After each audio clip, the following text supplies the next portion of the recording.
اس کے دوسرے حصے میں وَأَنْتُمْ عَاكِفُونَ فِي الْمَسَاجِدِ، اس میں ارشاد فرمایا کہ جب کہ تم مسجدوں میں اعتکاف سے ہوں۔ مسئلہ یہ بیان ہو رہا تھا کہ ابتدائے اسلام میں رمضان کے ایام میں افطار کر لینے کے بعد نماز عشاء کا جب جیسے ہی ٹائم شروع ہوتا ہے تو وہاں سے پھر روزے کی پابندی شروع ہو جاتی تھی، کھانا پینا مباشرت کرنا جائز نہیں تھا۔ تو پھر آپ نے شان نزول سنا، کچھ صحابہ کرام کی وجہ سے آیات مبارکہ اتری اور آسانی دے دی گئی کہ رمضان کی راتوں میں تم کھا پی بھی سکتے ہو اور ہم بستری بھی کر سکتے ہو۔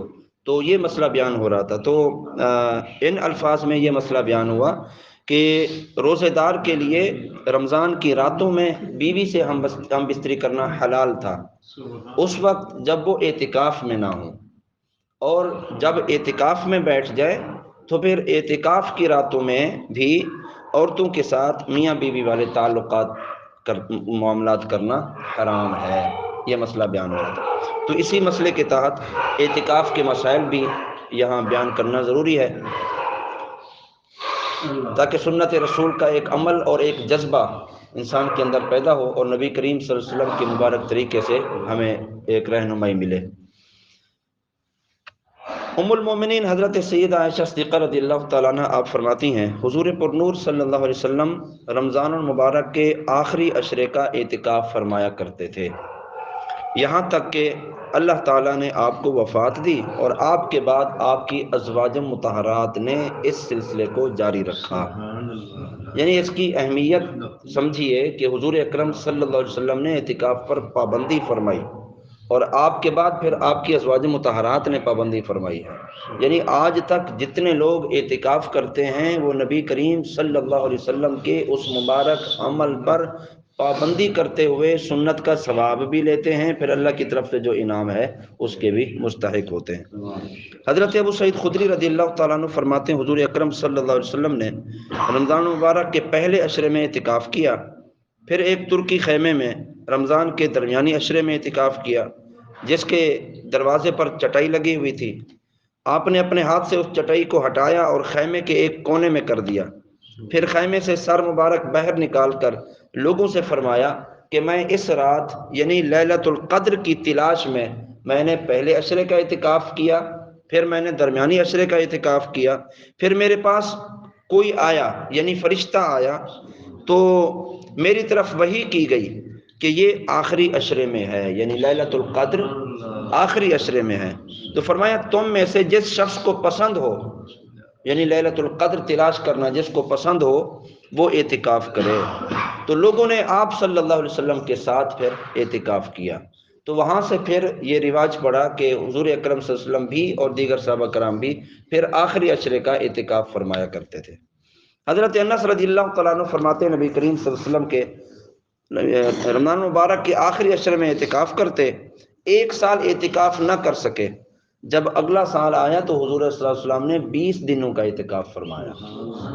یعنی اہمیت دیکھیں، کسی وجہ سے ایک سال اعتکاف نہ فرما سکے تو دوسرے سال 20 دن کا اعتکاف کیا۔ تو یہاں سے بھی اعتکاف کی اہمیت کا پتہ چلتا ہے۔ حضرت عبداللہ بن عباس رضی اللہ تعالیٰ عنہ آپ فرماتے ہیں نبی کریم صلی اللہ علیہ وسلم نے اعتکاف کرنے والوں کے بارے میں ارشاد فرمایا کہ اعتکاف کرنے والا گناہوں سے باز رہتا ہے اور نیکیوں سے اسے اس قدر ثواب ملتا ہے جیسا کہ اس نے تمام کی تمام نیکیاں ہی کی ہوں۔ ظاہر مسجد میں بیٹھنے والا شخص گناہ سے بچا رہتا ہے، تو جتنی دیر مسجد میں بیٹھتا ہے وہ بیٹھنا بھی عبادت، عبادت کرنا بھی عبادت، وہ سونا بھی عبادت، وہ روزہ رکھنا بھی عبادت، وہ کھانا پینا بھی اعتکاف میں عبادت۔ حضرت عبداللہ بن عباس رضی اللہ تعالیٰ عنہ فرماتے ہیں نبی کریم صلی اللہ علیہ وسلم نے ارشاد فرمایا جس نے اللہ کی رضا کے لیے ایک دن کا اعتکاف کیا تو اللہ تعالیٰ اس کے اور جہنم کے درمیان 3 خندقیں حائل فرما دیتا ہے۔ ہر خندق مشرق اور مغرب کے درمیان کے فاصلے سے بھی زیادہ دوری رکھتی ہے، یعنی اللہ تعالیٰ بندے کو جہنم سے اتنا دور فرما دیتا ہے جتنا 3 خندق اور مشرق اور مغرب کا فاصلہ ہے۔ اور حضرت علی المرتضیٰ رضی اللہ تعالیٰ عنہ آپ سے روایت ہے سید المرسلین صلی اللہ علیہ وسلم نے ارشاد فرمایا جس نے رمضان میں 10 دن کا اعتکاف کر لیا تو ایسا ہے جیسے اس نے 2 حج اور 2 عمرے کر لیے، یعنی یعنی 10 دن کے اعتکاف کرنے کا ثواب 2 حج اور 2 عمروں کے برابر ہے۔ الحمدللہ۔ اور حضرت حسن بصری رضی اللہ تعالیٰ عنہ سے مروی ہے کہ اعتکاف کرنے والے کو روزانہ 1 حج کا ثواب ملتا ہے۔ 10 دن کا اعتکاف کرنے والے کو روزانہ 1 حج کا ثواب ملتا ہے۔ مردوں کے لیے اعتکاف باقاعدہ شرعی مسجد میں جائز ہے، مسجد کا ہونا ضروری ہے، اور معتکف کو مسجد میں کھانا پینا اور سونا جائز ہوتا ہے۔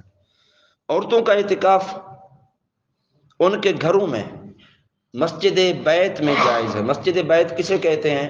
گھر کا وہ کونا جس کو نماز کے لیے، عبادت کے لیے خاص کر دیا گیا ہو۔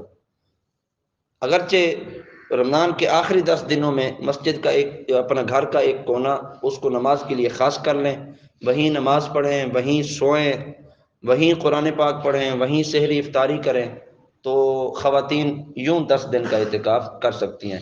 تو اس جگہ کو مسجد بیت کہا جاتا ہے، یعنی گھر کی مسجد۔ فی زمانہ عورتوں کا مسجد میں اعتکاف کرنا جائز نہیں ہے، عورتیں گھروں میں ہی اعتکاف کریں گی۔ 3 قسم کے اعتکاف ہوتے ہیں، ایک ہوتا ہے واجب اعتکاف، ایک ہوتا ہے سنت اعتکاف، اور ایک ہوتا ہے نفل اعتکاف۔ واجب اعتکاف تو وہ ہوتا ہے کسی نے منت مانی، میرا یہ کام ہو گیا تو میں اعتکاف کروں گا، اب رمضان کے دنوں میں وہ اعتکاف کرنا اس پر واجب ہے۔ سنت اعتکاف یہی اعتکاف ہے جو ماہ رمضان کے آخری عشرے میں عام طور پر کیا جاتا ہے۔ اور تیسرا ہے نفلی اعتکاف۔ یہ جو واجب اعتکاف ہے یا سنت اعتکاف ہے، اس کے لیے مسجد میں بیٹھنا بھی ضروری ہے اور روزہ رکھنا بھی شرط ہے۔ اور جو نفل اعتکاف ہے، نفل اعتکاف کے لیے روزہ رکھنا ضروری نہیں ہے، اور نفل اعتکاف تو چند لمحوں کا بھی ہو سکتا ہے۔ وہ کیسے؟ جیسے ہی آپ مسجد میں داخل ہوئے، آپ اعتکاف کی نیت کر لیں، نویت سنت الاعتکاف۔ جتنی دیر آپ مسجد میں بیٹھیں گے اتنی دیر تمام کا تمام ثواب آپ کے نامہ اعمال میں اعتکاف کا ثواب بھی لکھا جائے گا۔ تو اسے کہتے ہیں نفل اعتکاف۔ نفل اعتکاف کسی وقت بھی، مسجد میں آپ 10 دفعہ آ رہے ہیں، جیسے ہی مسجد میں داخل ہو مسجد کی دعا پڑھیں اور ساتھ میں اعتکاف کی نیت کر لیں۔